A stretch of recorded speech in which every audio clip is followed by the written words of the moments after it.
Bonjour. Bonjour. My name is Abomination, and welcome to Season 4 of the RoDL. I had the habit of saying a week of the RoDL draft analysis video, and also Season 3 tribute. Yeah, I didn't make anything for my Season 3 team, but I really liked it, so I'm making something now. Okay? I got my notes.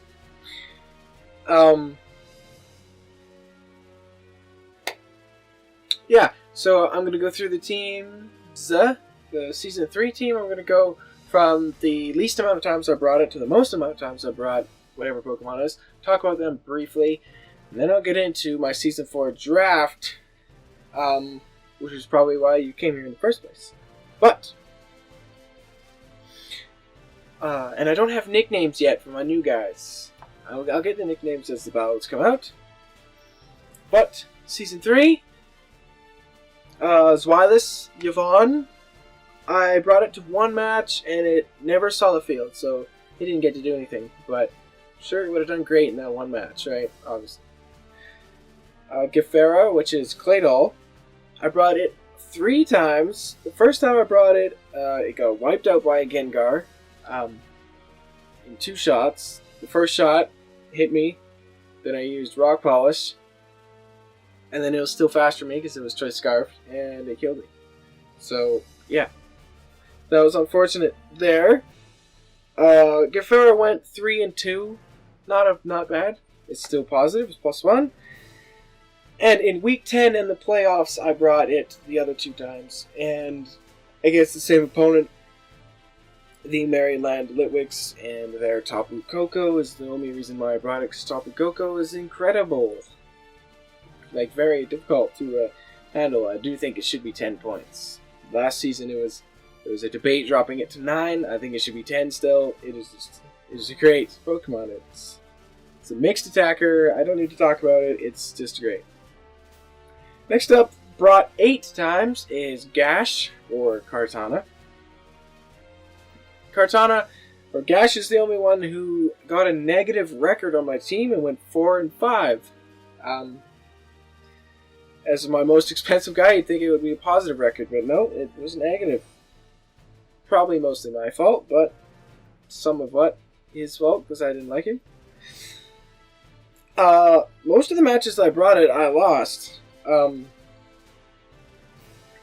Like I said, I wasn't very good with it. I just kind of brought to the generic set, which is what everyone expected, like with the Rocky Helmet switch-ins and such, which I could have dealt with in other methods. Yeah, and I prefer my grass types to be more techy, like, I don't want to say annoying, but I do want to say annoying, with like Stun Spore and Sleep Powder. The Spore moves kind of like spread status and drain HP. Make sure they don't get hit, because they have a lot of weaknesses, but make sure they don't get hit very much, and drain HP, and if they do get hit, then be able to recover all that HP back. Kartana doesn't do that. It doesn't learn Leech Seed. It learns Synthesis, but that's not a draining move. It's just a healing move. Next up, brought 10 times, was Entei. Entei went 6-4. With Entei, it usually just kind of push Sacred Fire or Eruption. And it was very good at that, right? It always did damage, or it burned them. It didn't always burn them, as you saw in the second round of playoffs. I failed to burn the Rhyperior, which would have been pretty nice, but I failed, or he failed. Yeah, and I liked in prep just going like just looking at their team and going like, okay, how good is Eruption here? And how good is Water Spout here? And then just going, oh hey, yeah, they're not very good at handling Eruption too well.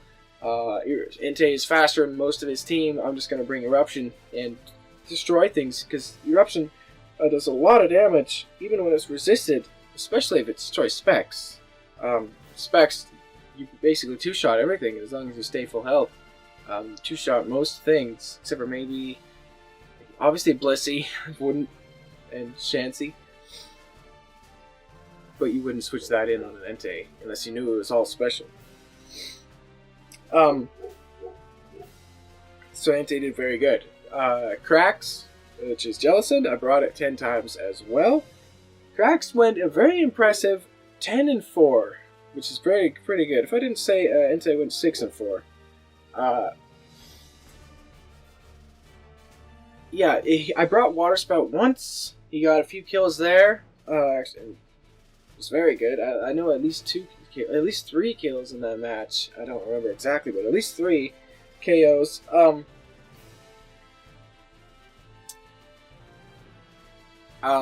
And a lot of the time, I was just able to just push Shadow Ball. Like, Ghost is very good. You just, a lot of the time you get to say, oh hey, I get to push my Ghost move here for free.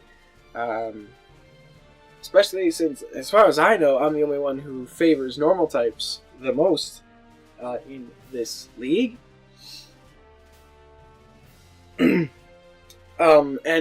Cracks has the record for being the Pokemon that was not genned in the most. I bred one Frillish, and that one Frillish was brought to most of the games. Just changed its sets and switched its EVs around, which is very impressive. It has a record almost every single game, maybe 1 or 2 where I had to gen him in because he had a transfer move, but most of the time he learned all the moves he needed to, except for maybe Toxic, but I don't think I brought Toxic Jellicent once, so maybe even every single match. Yeah, but I will miss Jellicent, but it is in the season. He's on the Philadelphia Pidgeys team, and Captain Beanard.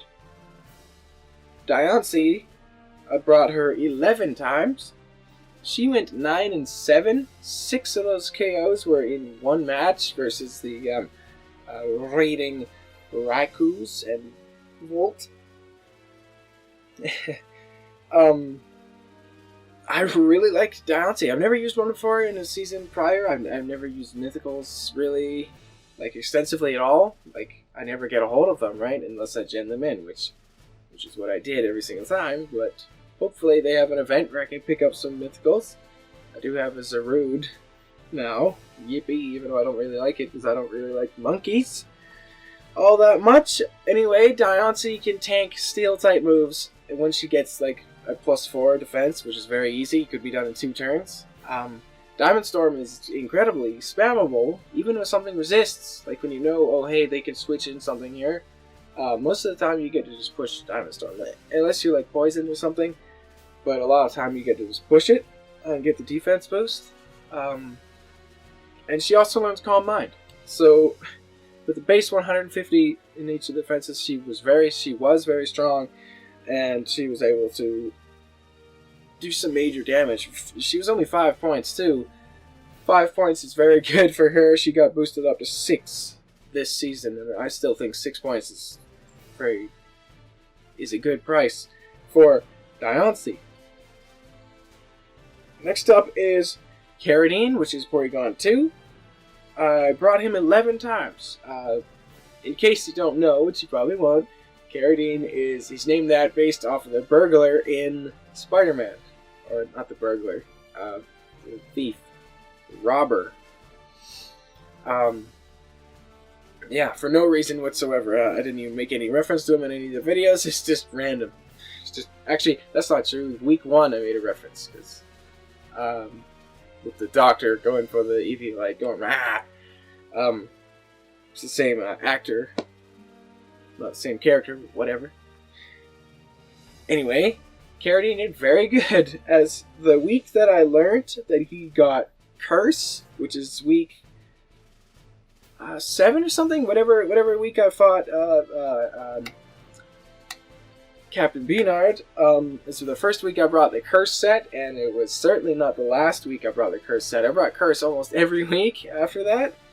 If not every week. I think the only time I did not bring Curse was after that. was my second playoff match, and I brought something else. I brought the special attacking one, which, guess what, failed me, because as soon as I brought... There's a fly here that's forcing my eye! Ah! As soon as I brought the special set, it didn't do what it was supposed to do. I brought Psych Up in preparation to a Calm Mind Jirachi, which it would be more fun to fight than what actually came, but whatever. But it was a big help. In the first round of playoffs, I brought the Curse set, and it did so much damage because I brought Rest instead of Recover, which caught my opponent off guard because he poisoned me, and which was a waste, and I had Sleep Talk. It did some big damage. Excuse me. Zarks was Silvally. Oh, Carradine went 8 and 7, which is pretty good. It's +1. Zarks to Silvally went 9 and 8. I brought it 11 times as well. This is the 3-way tie. I brought Diancie, Carradine, and Zarks all 11 times. Again, +1 differential, so I helped them a little bit. All of them, and it helped Jellicent a lot. It was a very cool addition. I actually had no plans to bring it on the team. I had no plans to do it. I didn't have any plans to bring Carradine either. But they both came, and they both did some good damage. I drafted Silvally I did the draft right after I finished watching the Sun and Moon anime, so all the Alolan Pokemon were fresh. I really liked all of them. Most of them anyway. There are a few that are but most of them I was like, oh hey, this is actually a pretty cool Pokemon. Silvally included, because I watched the tournament, the Pokemon League tournament, and obviously Gladion Silvally, and it was pretty cool. So I liked it. I didn't know it had a little opening thing on the side of the head, but the disc gets thrown inside a little drive, and it goes inside his head. I didn't know that's how it worked, so it's cool. Anyway, but in the actual game, a lot of the time I just looked at a team and said, oh hey, they don't do very good against this type, I'll bring this type and push multi-attack. A lot of the time I wanted to be offensive typing. There were a few times I brought defensive, like when I brought the Dark type one against Poltegeist, and a few others, like I'm not very good against this type, I better do this. Like I think I brought a Grass type one for a Rillaboom, and to take advantage in a grassy terrain, which is kind of offensive too, so... Anyway, Zarks did very well. I only got +1, but yeah. And then finally, the last thing on my Season 3 team that I want to tribute, it was obviously Endgame, which is Miltank. I brought her every single match, which was 13 matches. Normally there would have been more matches than that, but there was one game where it was a forfeit win, so I didn't actually bring anyone, and got no kills there. But she went 7 and 7. Everyone on my team got a positive, except for Kartana, or Dash, which was negative, and then Endgame went 7 and 7, which is unfortunate. Doesn't really help boast her reputation when she's in my hands. But yeah, I know she could do better than that. The next season we're gonna do better with her, which is so many flies in here. Whatever. The next season we're really good with her. Spoilers. Yeah. I had a lot of different sets for her last season. Most of them I was able to show off, or at least brought to the field before they died or something like that. But the only one that didn't was my Choice Banded Retaliate set. I really like that set. The season where I took over from another coach, I didn't actually record any matches, but I drafted a Stoutland for 3 matches that I played. And I brought a Choice Banded Retaliate Stoutland, and it was devastating in the one match I brought it. But so I know Choice Banded Retaliate is a devastating thing. When I think about it, I'm firing off a 140 base power move after someone dies, of course. Choice Banded, 80 base attack is not incredible, but Choice Banded makes it makes it 120. which makes it decent. Which actually really hurts. So I'll try to bring it again this season. The Retaliate set. Yeah, anyway. Now it's time to actually talk about my draft. My Season 4 draft. I got the second pick overall, which means only one person...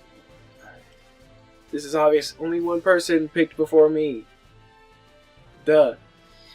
So I basically got to pick whatever I wanted except for one thing. I don't actually remember what the first guy picked, but it was not what I was looking for.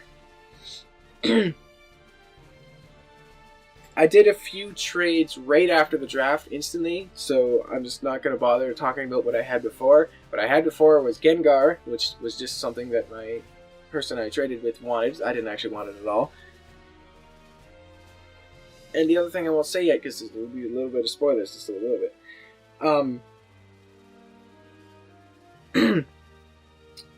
Yeah, in the first round I drafted what I wanted, exactly what I wanted, obviously. I had my eye on it for a little bit ever since I saw, I saw it do a lot of work in some other leagues, and I actually really like this Pokemon, and the first one I drafted is Zapdos! The Thunderbird Pokemon or something like that, I don't know. It's a monster. I think it's really good. It has great stats, 90 base HP, 85 defense, and 90 special defense, which is pretty bulky. It's not over 100, but like 90 base HP is pretty good, right? Like it's pretty good. And the defenses are not bad, so it can be built to be very bulky. Excuse me. It can also be built to be very offensive because it has a 125 base special attack, and it learns Hurricane this now, so I can fire off gigantic attacks. Hurricane is a very devastating move. Flying is also a kind of semi-spammable type. Steel does resist it, which makes it a little less spammable, but it's electric is neutral against steel, except for ground and steel types, which I think there's only one of. Galarian Stunfisk or something like that. My god. But, Stunfisk wouldn't do anything to me. And it's also it's fast. It has a 100 base speed as well, which is a little slow for electric types standards, but for anything else, or for most types, what? On average, it's fast. 100 base speed is kind of what my average is. It's average. Anything lower than that is kind of slowish. Anything higher than that is fastish.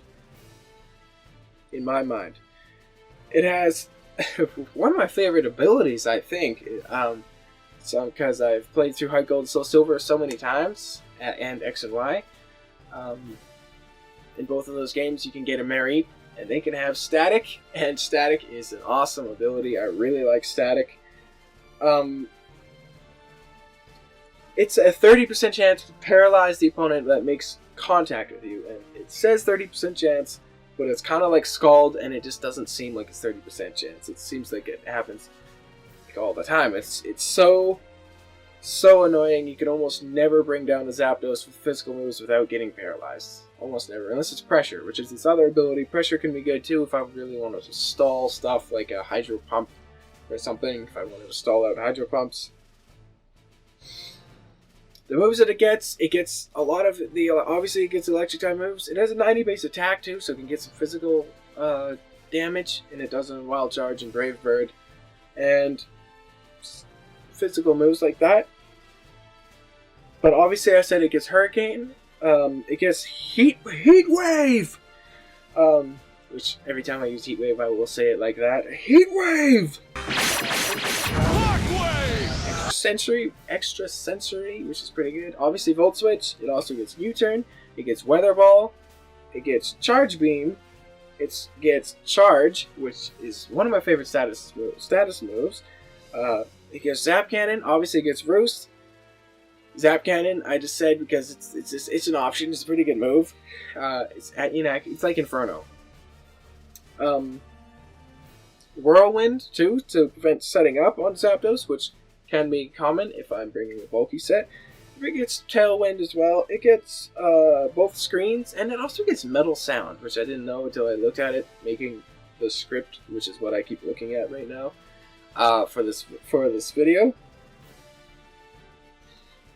Like I said, it gets some physical moves, and it also gets Curse. Anything, basically, if it's a Gen 2 or less Pokemon, if it's a Gen 2 or Gen 1 Pokemon, it likely gets Curse, which is pretty cool, actually. I like how so many things get Curse with transfer moves. I expected to do a lot of damage. Obviously, it's my first round pick. It is 8 points. Very strong. Next Pokemon is 7 points. This is one of the ones that I traded afterwards. Traded to get, not traded away. And that is...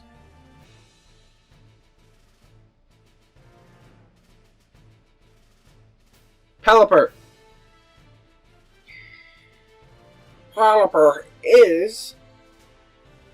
It's a water flying type. It is that's 2 flying types right now already, but don't worry. Right away, it synergizes. Right away, it synergizes with Zapdos a lot because it can set up the rain, and in the rain, Hurricane and Thunder do not miss, even when the opponent is flying or in the air somehow. You cannot miss. Hurricane, actually, both of those moves have a chance to hit them normally when they're flying. Whatever. Its stats, Pelipper stats are fine. They're okay. 95 special attacks, not bad at all. It's very slow, and it's kind of especially frail a little bit. But its defense is pretty good, right? Excuse me. Most of the time, its abilities are Drizzle, obviously, and it gets Keen Eye and Rain Dish. Neither of those I'm really going to use. Keen Eye I'm obviously never going to use. Unless I'm really worried about evasiveness, but I'm not. There's no situation I can think of off the top of my head, so I'm never going to bring Keen Eye. And Rain Dish would be if I wanted to manually set the rain, which I don't. I won't, right? So Drizzle is most likely what I'm going to bring. It gets obviously a lot of the water type moves. It gets a lot of the flying type moves, obviously. Its physical attack is very bad, but it does get some physical moves like Gunk Shot and Seed Bomb, and it does get Knockoff, which is kind of weird. I don't understand how it gets Knockoff. In my mind, I guess it just kind of eats the item that is being used by the opponent. It just eats it. I guess that's kind of what's going through my head. Because how does it fly and also smack off the item? Its feet aren't... You can't smack off an item with its feet. I have no idea how it learns knockoff. But it gets U-turn. Before I drafted Politoed, because Pelipper was taken, I traded the Gengar for the Pelipper, and I traded the Politoed for something else. I'll get to later. Yeah. Politoed does not get any shifting moves like U-turn.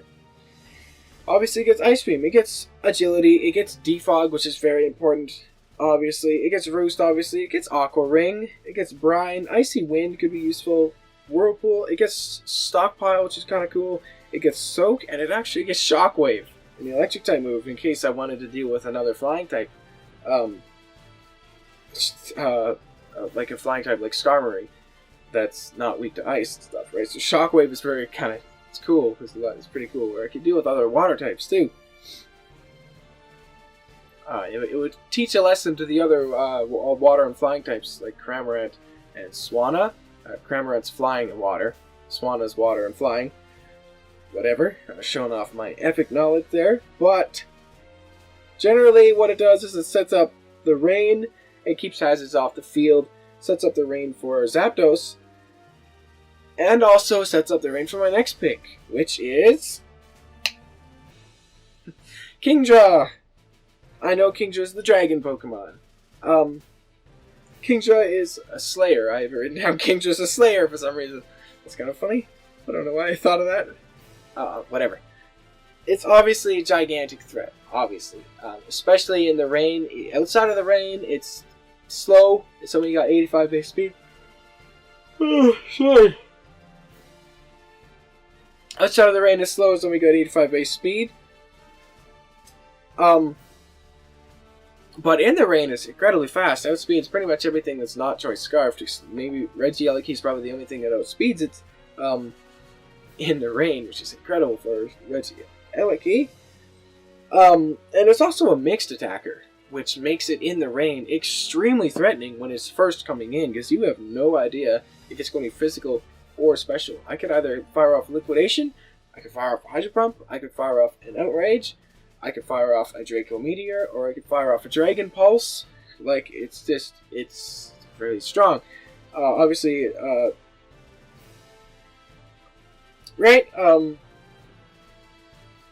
Swift Swim is generally the ability I'm going to have for it this season, but it does get Sniper as well, and Damp, but we don't talk about Damp. But it gets Sniper as well, which I could use Focus Energy, and get some really powerful critical hits. Nothing lives a critical Draco Meteor. That hits really hard. Things live it, obviously, and Fairy types are still immune to it, but it's extremely hard to tank that, obviously. And it learns some coverage. It learns Flash Cannon and Iron Head, so it doesn't matter if I'm physical or special. I can deal with Fairy types.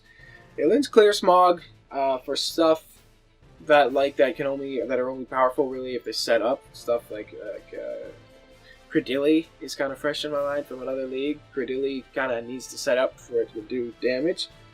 Maybe I'm wrong there. I don't really use Credilli, but from my experience in like the Pokemon World Tournament in Black and White 2, and in my last draft battle, it kind of needs to set up to do damage. So Clear Smog can be very useful there. It learns Curse, obviously. It's a Gen 2 Pokemon. It learns Disable. It learns Flip Turn, which is very threatening. In the rain, I can do stuff. It learns Hurricane, which is very powerful. It learns Yawn, could be very dangerous. It learns Brine. I said this is the second time I said Brine. I like the move Brine. I like the idea of it that when something's half dead or less, it actually does double damage and it hits harder than a Hydro Pump. When it has 130 base power when something is half dead or more, so I can put down stuff that can't really heal themselves, like a Registeel or something like that. It gets Scale Shot, and it learns Smokescreen. I said Smokescreen for Entei last season and never brought it. I do like Smokescreen. I think being able to cut your opponent's accuracy to 0.75 is very powerful. In the other league I'm in, I'm not allowed to bring any accuracy lowering moves, which is unfortunate. I don't think it's cheap. It's no less dirty fighting than, say, like Stealth Rock. But Smokescreen is very cool, and also, yeah. And I like those four moves I said before, like the Liquidation and Hydro Pump, Draco Meteor, and Outrage. Especially the water ones, they're gonna hit like really hard in the rain. And like I said, Dragon Pulse. I like Dragon Pulse because the Kingdra I know the best is Claire's Kingdra, and she brings Dragon Pulse on it because that's her signature move. She also brings Smokescreen on it. That's why I kind of like those moves. And she brings Hydro Pump and Hyper Beam. Hyper Beam I'm never gonna push. And that's an idea. Maybe it's an idea. But anyway, Johto Gym Leaders are obviously where I get a lot of inspiration for a few sets. But Kingdra is very powerful in the rain. Next up is returning Pokemon from last season. The only returning Pokemon from last season is going to be Endgame / Milmil. Obviously, very, very favorite Pokemon by me. Another Pokemon owned by a Johto Gym Leader. Gengar is too, but I traded away Gengar. I didn't even realize that, but yeah. Anyway, Endgame is awesome. you kind of know what it does if you watch my stuff. I just spoke about her a lot. But just in case you weren't paying attention, all of her abilities are fantastic. Scrappy to hit normal types. Scrappy to hit ghost types with normal and fighting type moves. It also makes you immune to Intimidate, which actually is very devastating to no thank. Intimidate, like from Salamence, from Gyarados, from Mighty Genna, whatever. Master Q Rain. Thick Fat is a great ability as well. Makes you resistant to fire and ice type moves. Makes her 50% resistant. As a normal type, getting some resistances is actually very nice. Because you don't have any. You're just weak to fighting, everything else is neutral, and Ghost does nothing. And being immune to Ghost by itself is very strong. And then finally, Sap Sipper, having immune to grass type moves and getting an attack boost from it. I kind of prefer healing, but who cares? Whatever, I can get an attack boost, which could be very devastating as well. I can counter stuff like Venusaur kind of routinely, and Leech Seed. Being immune to Leech Seed and Strength Sap is very important against some things like Celestica, like Drifblim, and Jellicent, actually. She learns so many moves. And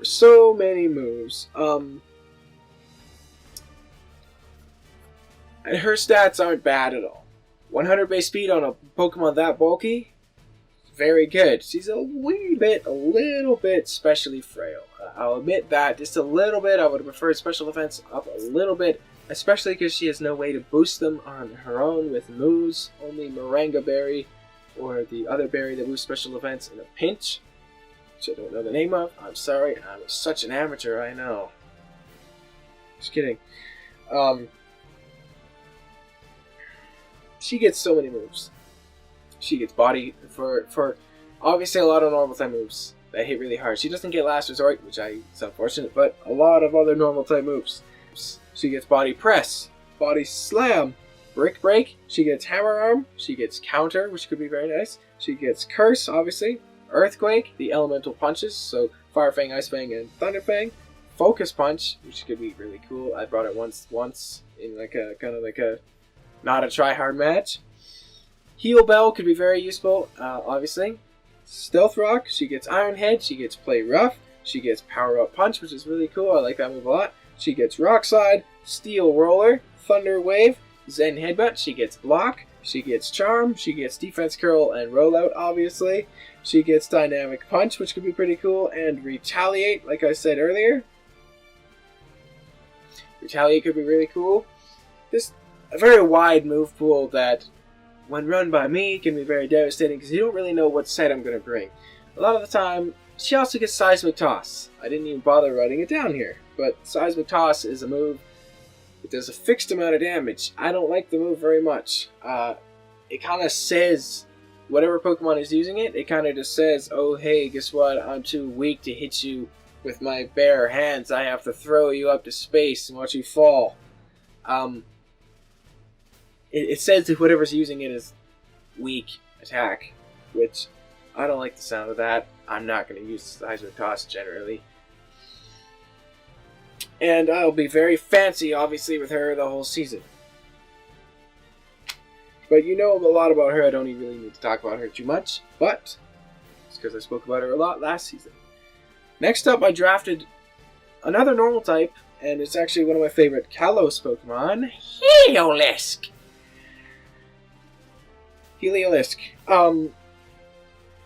It's obviously, like I said, one of my favorite Kalos Pokemon. It's behind Meowstic, which I really like. All of its abilities benefit in weather. It's got, the one I'm going to use is Dry Skin, which gives me an immunity to water, first of all. And then I heal in the rain. I do take damage in the sun, and I am weak to fire type moves a little bit with Dry Skin, but if I'm in the rain, I'm still resistant, just not as resistant to fire type moves. Its stats are very, it's like Mismagius. First three are kind of bad, second three are pretty good. So very physically frail, but it can take some special hits, especially because it can boost its special defense with Charge. I really like Charge. Like I said, Charge is one of my favorite status moves, but it's behind Attract, and it learns Attract too, obviously. Everything does.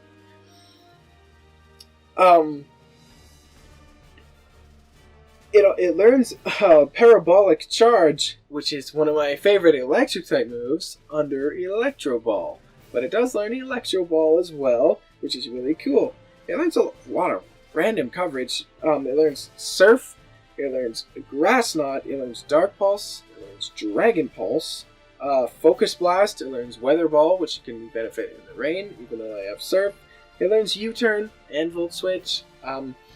It learns Psych Up, which is pretty cool. It can psych something up because he can't really boost his own stats that well.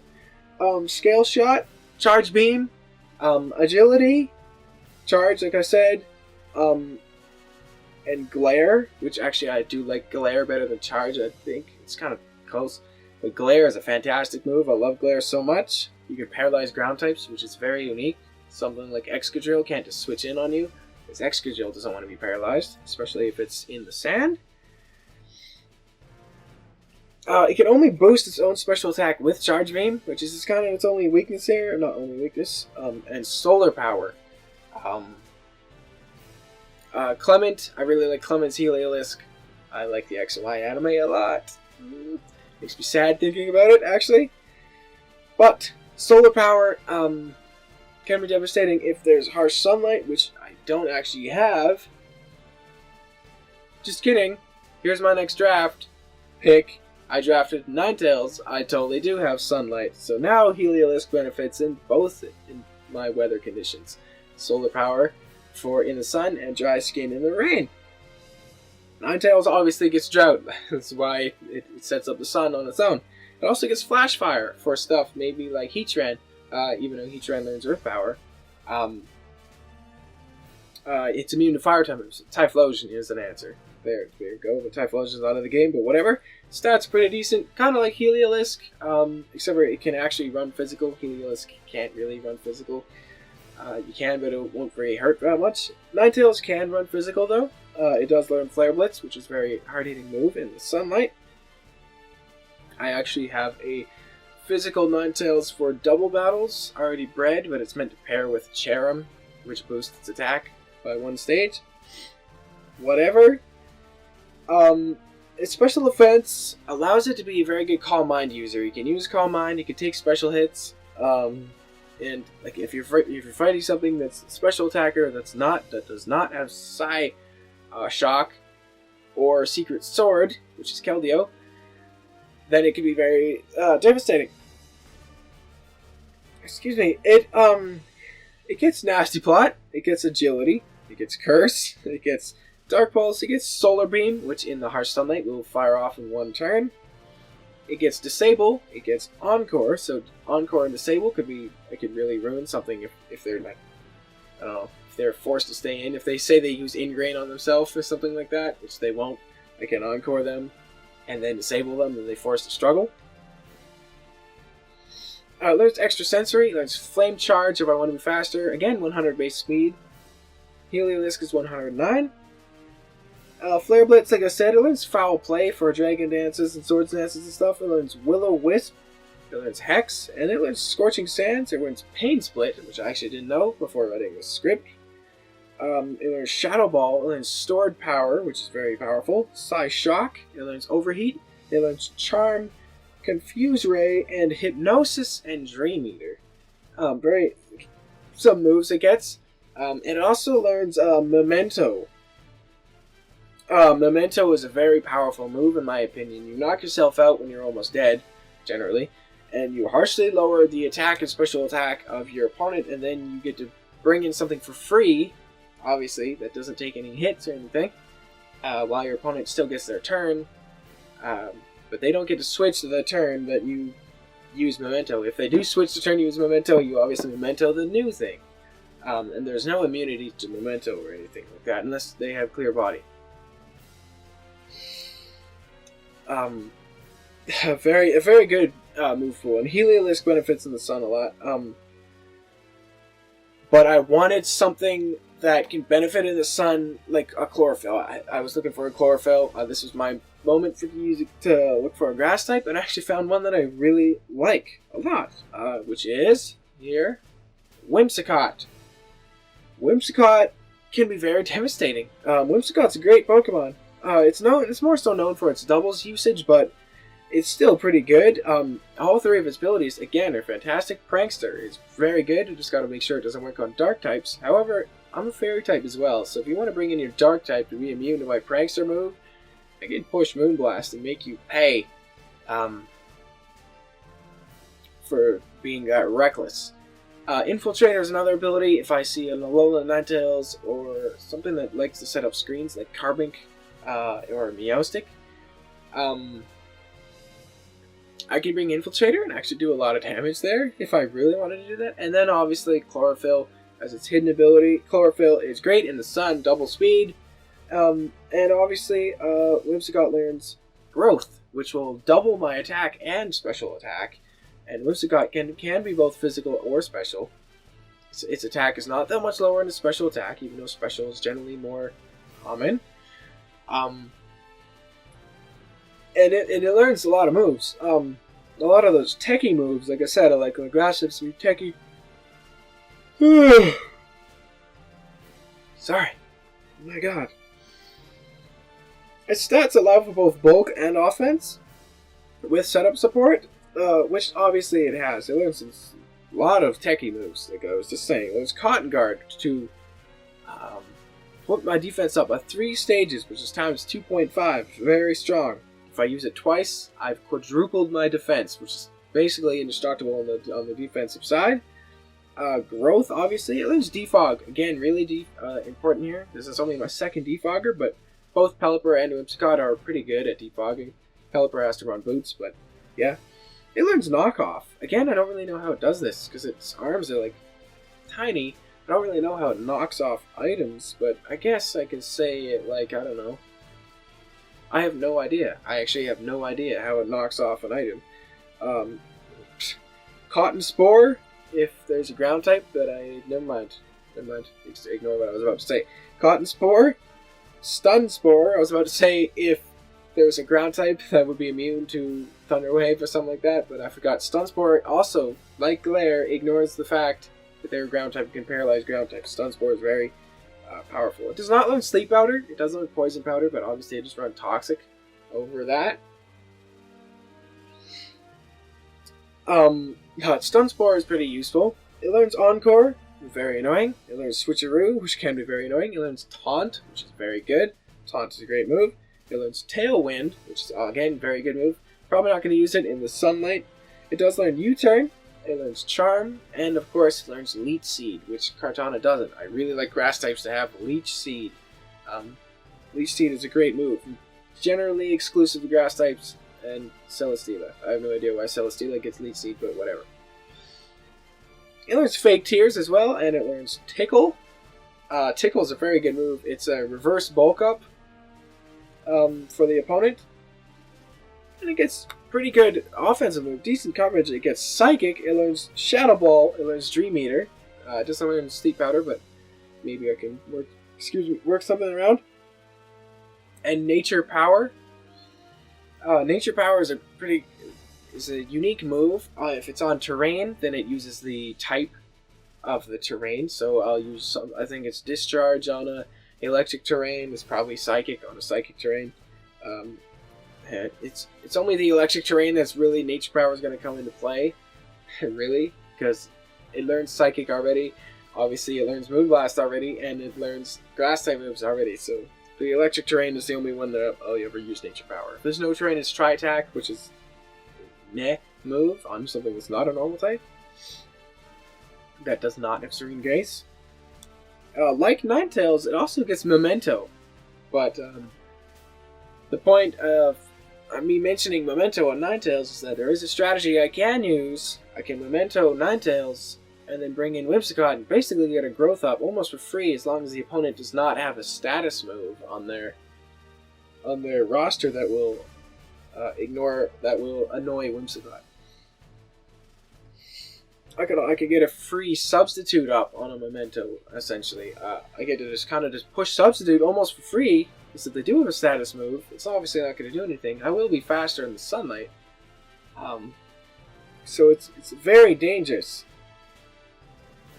And it does get moves to benefit in either weather on my side. In the rain, I can bring moves to God, so I can use Hurricane and not miss. And in the sun, obviously, Solar Beam is a one-turn charge. Obviously, I expect Whimsicott to be very good. Very powerful, obviously. Obviously. In the sun. Even outside of the sun. Next up, actually, I drafted another very techy Pokemon. Very, very worrisome for my opponent. It's devastating. And it's Zoroark. Zoroark, I really like Zoroark. It's devastating. Its ability is so fun to have on my side of the field. It adds an entire new level of predicting on my opponent's side. First of all, they have to try to guess which Pokemon I am, and then if they have that guess in, they have to guess what move I have to use. And Zoroark learns a lot of coverage, so it's very, very scary for my opponent, especially with a 120 base special attack and a 105 base attack. And it gets set up moves like Nasty Plot and Agility and Calm Mind and Swords Dance. Very, very scary. Obviously it gets knockoff. Night Daze is probably the second most spammable Dark-type move outside of knockoff, because it has a 40% chance to lower my opponent's accuracy by one stage. It's not perfectly accurate itself, it's only 95, which is very unfortunate, but almost a 50% chance to cut their accuracy by 0.75. Very powerful. All of a sudden, Close Combat, for example, turns into a move that's almost as accurate as Focus Blast. And we know that the attack was not hit.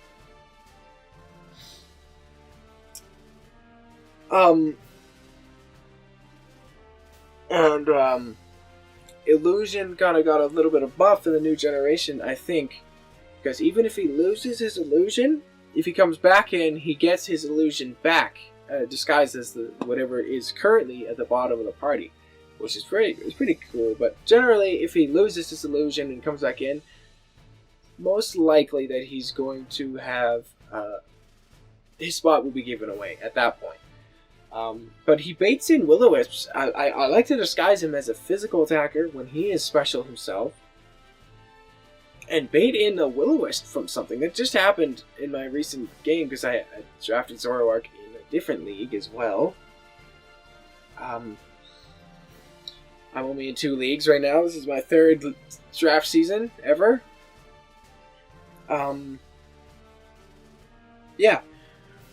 Disguise myself as a physical attacker against a Will-O-Wisper, and then most of the time they like to just push Will-O-Wisp and try to burn me, but then they eat a Night Daze, lose over half their health, use Will-O-Wisp, and it's like they wasted their time, because now I can't be paralyzed, first of all, which is very nice for Zoroark. And second of all, the attack drop means nothing. They just got a free Night Daze off when they do that, right? A lot of the time it's so devastating. I also like to disguise myself as fighting types and poison types, because if they use a psychic type move, obviously it doesn't do anything.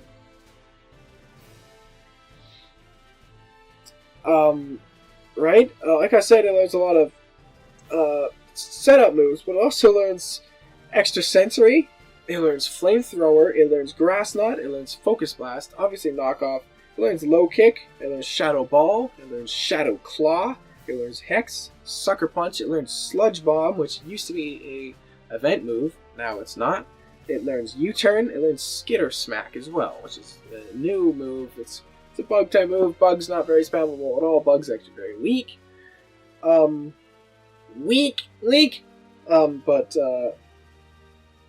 Yeah, and it gets a lot of those nasty moves, because it's like Dark type. It learns Encore, learns Taunt, Foul Play, and again, Memento if I really wanted to. My opinion is worth every bit of 5 points. It's only 5 points, it's worth every single bit. Very great. Very great. Next up, we're getting close to the end, is Galarian Stunfisk. I mentioned it earlier. This is my Steel type. This is also my Ground type. I don't really like that fact. Its stats are decent, but I hate it's the fact that it only gets one ability, and the ability sucks. The ability is Mimicry. If it's on a terrain, it changes its type to match that terrain, which is stupid, in my opinion. Which means that my Ground type is forced to change into an electric type when it switches in on a Tapu Koko, which is very dumb. So now, Tapu Koko is the only thing on my opponent that in the entire draft that he won't be immune to ground to its electric type moves. It's so frustrating that it has to be like this. I wanted Cobalion. Cobalion was stolen from me. Whatever.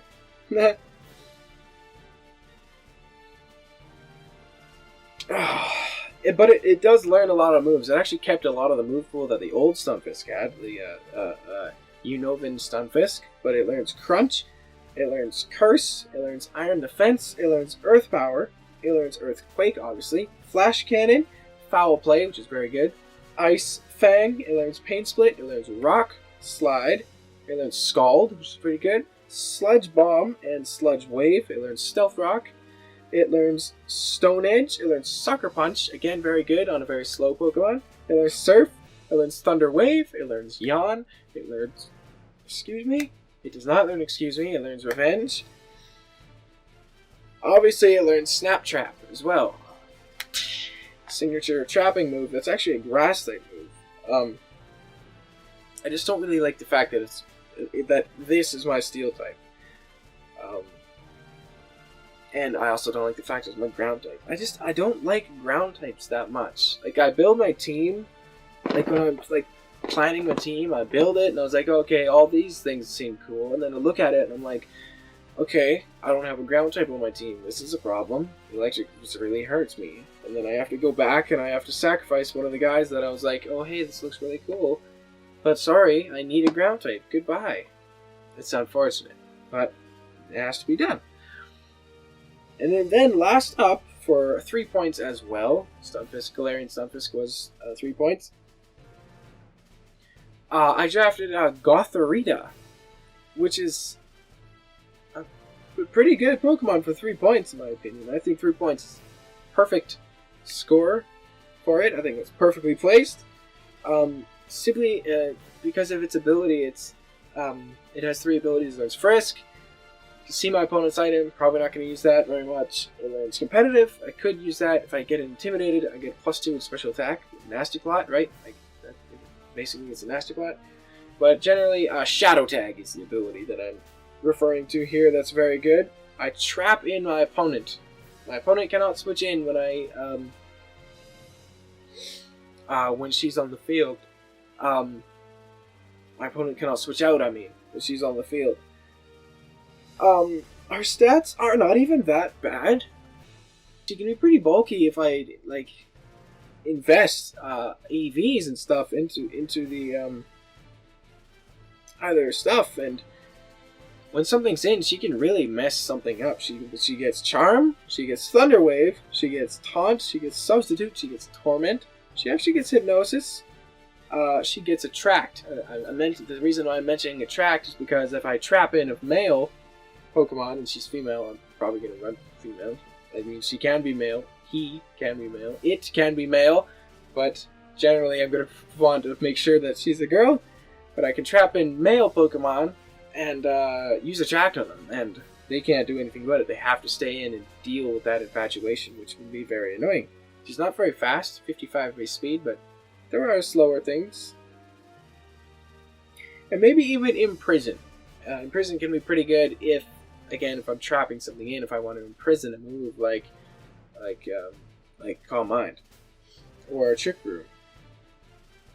She gets Dark Pulse, Energy Ball, Grass Knot, Thunderbolt, Shadow Ball, Future Sight. She gets Heal Bell, so another Cleric, that she can set up to with Calm Mind or Nasty Plot. I don't think she's that bad at all, right? And obviously Trick Room, like I said, I'm pretty sure she gets Trick Room, which can benefit her a lot.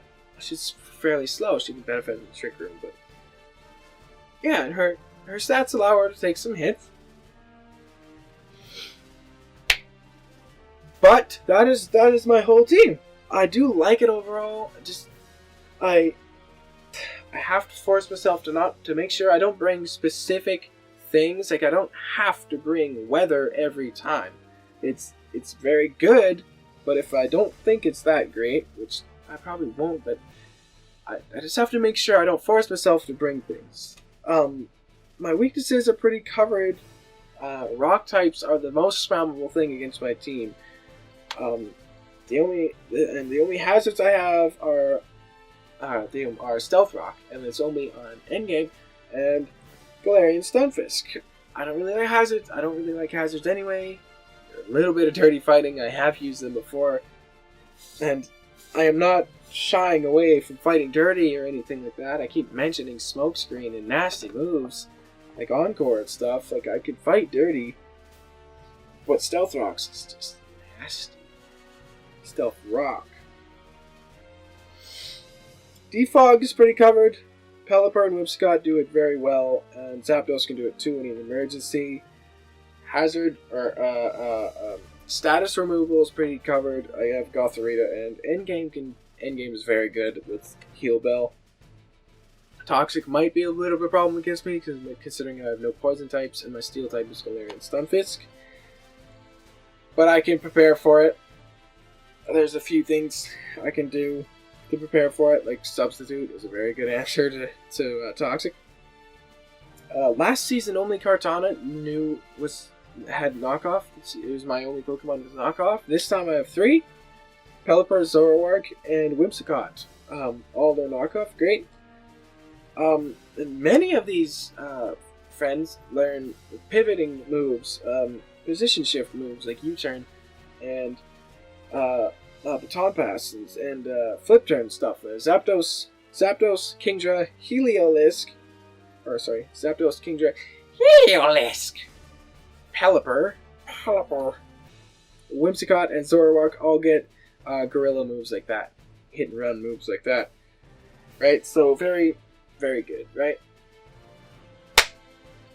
Okay, that is all. That is my team. The first 2 weeks, I face similar opponents, familiar opponents from last season. The first week, I fight the Maryland Litwicks. I just took them out of playoffs not even that long ago, last month.